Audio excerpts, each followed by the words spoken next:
Hi, Hope Dealers. Welcome to our 6-week journey through the book of Joshua called Secrets of Victory from Passivity to Passion.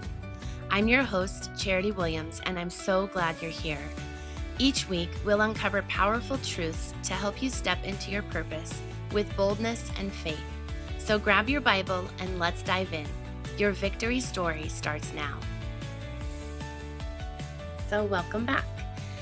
Week 2, we're going to dive into the secret of faith, crossing over before you see the way. So God often asks us to step forward before the path clears. Faith walks first, and then the waters part. So we're going to be talking about Joshua chapter 2 through 4.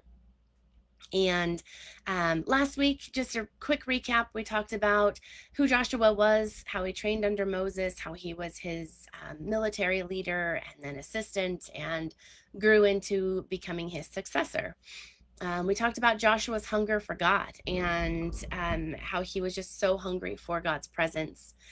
We talked about that Joshua is a prophetic type of Jesus, and how God anointed Joshua to lead and called him to be brave and courageous and to believe that God had already given him the land of their promise.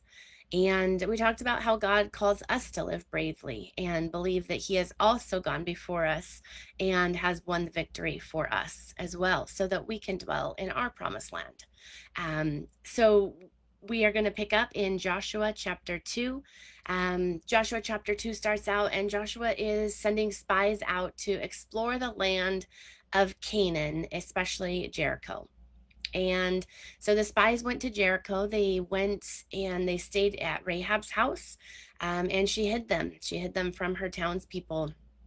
Rahab is thought to be an innkeeper and a prostitute, which made her house an easy place to get into without questioning. Rahab's name means overcome or overcomer. I think that's really cool.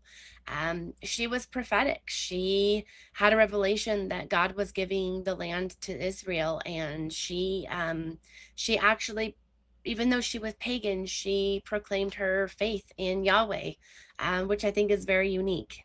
She protected the spies at the risk of having her own life, and she was rewarded by having prophets and kings in her as her descendants. King David was one of them, and then Joseph, Jesus' earthly father, was another one.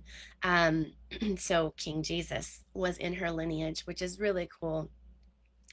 And the Bible said she was a woman of faith in Hebrews 11:31, and then it says it again in James 2:25 that she was a woman of faith. She had faith in God. Rahab made a deal with the spies to spare her and her family's lives, and the symbol of this deal was a crimson rope in her window. So she was required to gather all of her family members into her house, and she marked her home with a crimson rope hanging out of her window. And this was a type of the Passover that they had experienced in Egypt, as well as a future, or yeah, as well as the prophetic representation of Jesus' blood on for the new covenant, for his redemption.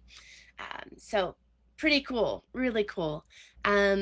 Rahab mentioned 2 victories that Israel had won over 2 Amorite kings. One of them was named Sihon, and the other is Og. And I did some studies on some of the names, so you're going to find that a lot in today's lesson series. Sihon means to strike down, and he was the king of Heshbon, which means intelligence or the mind of man. And Og means long-necked, pride, or intimidation. So these 2, Sihon and Og, were brothers, and they were giants, and so they were literal giants in the land. I think it's referenced somewhere that Og's bed was like 13 feet long and 8 feet wide or something crazy like that. It's just, so he was a big dude. And so the giants of the land, and the Israelites had defeated both of those giants. And so she was making mention to those. And so they defeated the giants of the intelligence of man and pride or intimidation. I think that's really cool. And God has also defeated those giants in our own lives today. We don't live by our intellect. And the Bible says, put all of your trust in God. Don't lean on your own understanding, but trust Him alone. And we're not to be intimidated. We don't have to be intimidated by the enemy. We get to be filled up and confident in who He says we are and who He calls us to be. And we're not filled up with pride because we're humbled in Him. We know who He is and we know His lordship, and so we're not controlled by pride, intimidation, or man's intellect. I'm getting over a cold, so I'm going to take a sip because my voice is very froggy. Sorry about that. So the spies returned back to the camp to Joshua, and they confirmed that indeed God has given them the land. And so in chapter 3, they begin to move across the Jordan, and the people were commanded to watch for the priests to lift the Ark of the Covenant of Yahweh, so they knew when to move and which direction they should go. Prior to this command, the Ark had always been covered, so it always had the covering over it, so people couldn't see the actual Ark itself. But because this was a new beginning, God wanted the people to move with their eyes locked on the Ark, and He wanted them to see it and to be able to be directed and guided by that. And the Ark is a picture of Jesus, and He has been revealed to us. And so when we move forward, our eyes are to be locked firmly on Him so that we know when to move and which direction to go. It's pretty cool. I love the parallel storyline in Joshua and the New Testament story and the hope that Jesus brought us. It's just beautiful. It just paints such a cool picture, and it's so fascinating to see. God is so good. Like, He wrote the story from the beginning. It's just, I love it. So continuing on, the priests were commanded to carry the ark and to wade into the Jordan and stand firm there until all of Israel passed over. So this was pretty crazy. When I was studying it, they said that the time that they passed over would have been flood season, and the Jordan River would have been at least a mile wide at that time, and it was flooded. So it was not like this calm, serene little river that they just like tiptoed into. Like, it was a big deal. It was probably raging a little bit with a flood. Typically I'm thinking of the videos that I've seen of floods, and it's raging. It's going fast. It's not something that you're just going to go for a swim in. And God told them to get into the water and stay there until all of Israel passed through. So Israel was estimated to be around 1 million people at that time. So if you could imagine, the priests had to stand there. They had to stand in the riverbed the entire time. That's amazing to me. In verse 9 through 10, Joshua told the Israelites, I love this part. If you hear this and just let it sink into your heart, let it lock in, and it just popped off the page to me. Okay, so it says, Joshua told the Israelites, come closer and listen to the words of Yahweh, your God. This is how you will know for sure that the living God is among you. Listen to this. As you advance into the land, He will drive out before you the Canaanites, the Hittites, the Hivites, the Perizzites, the Girgashites, the Amorites, and the Jebusites. So as you advance into the land, He will drive out before you. Fill in the blank. So good. So hang with me here. We're going to go through, I told you I did word study here. So Canaanites, they represented the love of money. The Hittites represented anger and violence. The Hivitites represented human effort and reliance upon self. Perizzites represented those with lack of vision and initiative. Girgashites represented ignorance or an unwillingness to learn. Amorites represented pride and arrogance. And the Jebusites represented fear and anxiety that cripple spiritual growth. So, Jesus has empowered us to overcome all of the giants in our promised land. All of the giants, the love of money, that obsession with money, with anger, violence, human effort, reliance upon oneself, lack of vision and initiative, ignorance, unwillingness to learn, pride, arrogance, fear and anxiety, and crippled spiritual growth. He has empowered us to overcome all of these inner strongholds. And so as we advance in him, he will drive them out before us. How good is that? It's not something that we have to work harder for and strive for and earn and, we got to be better, got to do better, got to work harder. It's as we advance in him, as we find him, as we rest in his presence, as we come to him and we go, God, I surrender to you. He will guide us as our eyes are locked on him. He will guide us and he will drive out before us as we advance. This is so cool. So as we seek him and follow his leading, these are the areas of victory that we get to experience. We know the living God is among us because he delivers us from these enemies. So the living God is among us. The living God lives and moves and breathes in and through us. And the evidence of that is our freedom, is our delivery, is that those giants don't rule the land. They're not in control of our lives. We are moving forward in peace. We're moving forward in victory. We're moving forward in his grace and his love and the true identity of who he says we are. We don't have to worry about it. We just get to move forward and he drives out the enemies. It's amazing. So the ark prepared a way for Israel, just like Jesus has prepared the way for us. And going back to the Bible, the moment the feet of the priests went into the river, the miracle happened.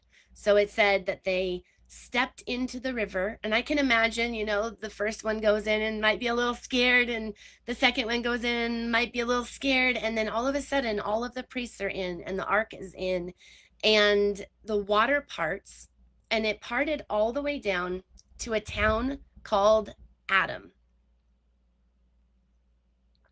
And it drained toward the Dead Sea. So it parted all the way back to just so happens to be a town called Adam. And I just think that is so fascinating. Jordan is a compound word meaning to descend and judging. So Jesus, pictured as the ark, descended into judgment for our sins and rolled the river of guilt, shame, and judgment all the way back to Adam. So they say that Jesus is the second Adam, the final Adam. And our old Adam life was buried figuratively at the cross and at the crossing, and we were resurrected with him to possess our inheritance as a people set free. So the river parted and went back to Adam, and that symbolized Jesus, and that their old life was buried. The Israelites' old life was buried. It was done. It was left on the eastern banks of the Jordan. And when they crossed over to the western banks of the Jordan into their promised land, that old life was gone. It was done. It was a new season. They were resurrected into a new life, into a new beginning, into a new start, just the same as we have been with Jesus. So the pulling back of the Jordan was symbolic of the tearing of the veil when Jesus was crucified. So he tore that veil. That barrier is gone. It's just so good. Okay, so Romans 6:2-4. It says, "We have died to sin once and for all, and as a dead man passes away from this life, So how could we live under sin's rule a moment longer? Or have you forgotten that all of us were immersed into a union with Jesus, the Anointed One? We're immersed into union with his death. Sharing in his death by our baptism means that we were co-buried with him, so that when the Father's glory raised Christ from the dead, we were also raised with him, so that we could be empowered to walk in the freshness of new life. So it just keeps going on from there, and it's just talking about the freedom that Jesus gave us when he died on the cross, and the resurrection, and what he did in that moment. And Joshua is, like I said, a type and shadow of Jesus and what Jesus did for us. So keep reading Romans 6. It's so good. It's so good. So we are those that cross over into union and intimacy with God.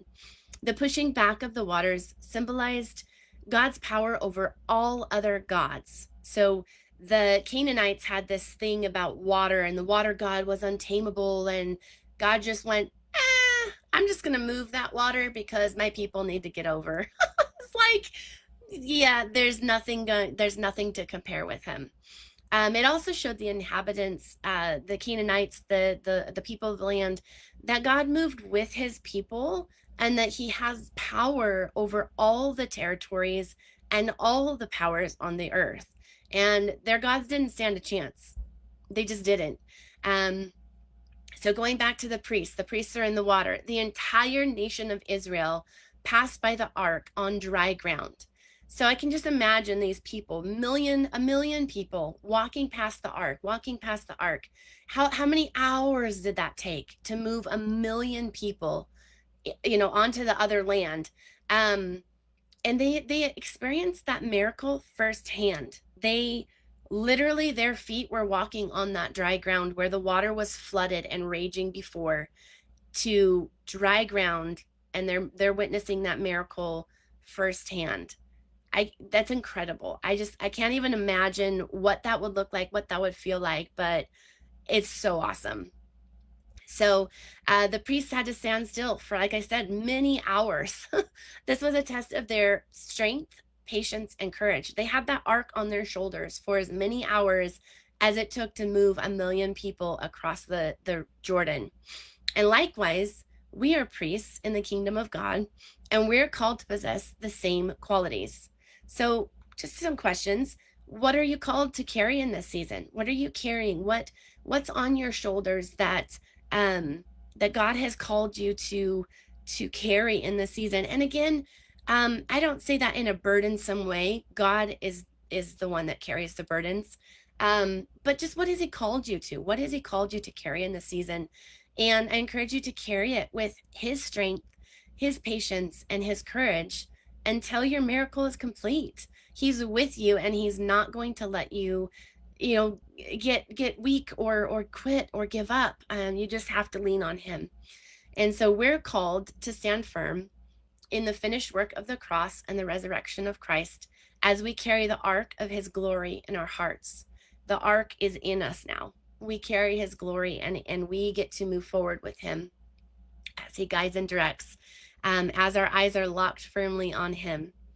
So chapter 4, Joshua was told to choose 12 men, one from each tribe. And each man was instructed to take a stone from the riverbed where the priests were standing. And I just got a picture of this. I'm like, okay, so these 12 guys go back into the riverbed. The priests are still standing there with the Ark of the Covenant on their shoulders. They don't have a clue necessarily what's going on. They're just obeying. They're just standing there. They're being steadfast. They're doing what they were told to do, which was stand in the riverbed with the Ark of the Covenant on your shoulders until we say so. That is just, to me, I'm like, wow, like such a test of of grit, of will you stand? Will you continue to stand even when you don't know what's happening, even when you don't know what's coming, even when you don't know when the end is? Can you just stand? Can you just stand there in that crossover place? And that crossover place is painful. Can you imagine how much Their bodies could have ached, holding that ark on their shoulders and standing there for that many hours. That waiting is painful. It can be such a painful place, but we're not alone and God is with us. It just stood out to me. So the priests had to just stand there. They were not in control of the timeline, the situation, or the outcome. They were called to faithfully obey and stand with the ark on their shoulders until instructed otherwise.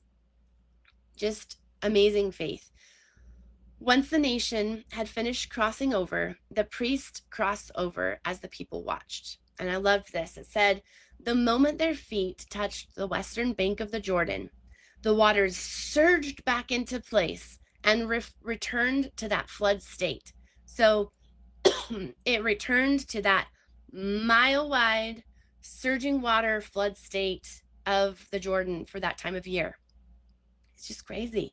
The stones that the 12 men grabbed from the riverbed when they were instructed to go back and grab stones, they were made into a memorial of what God had done for his people, as a reminder to generations to come.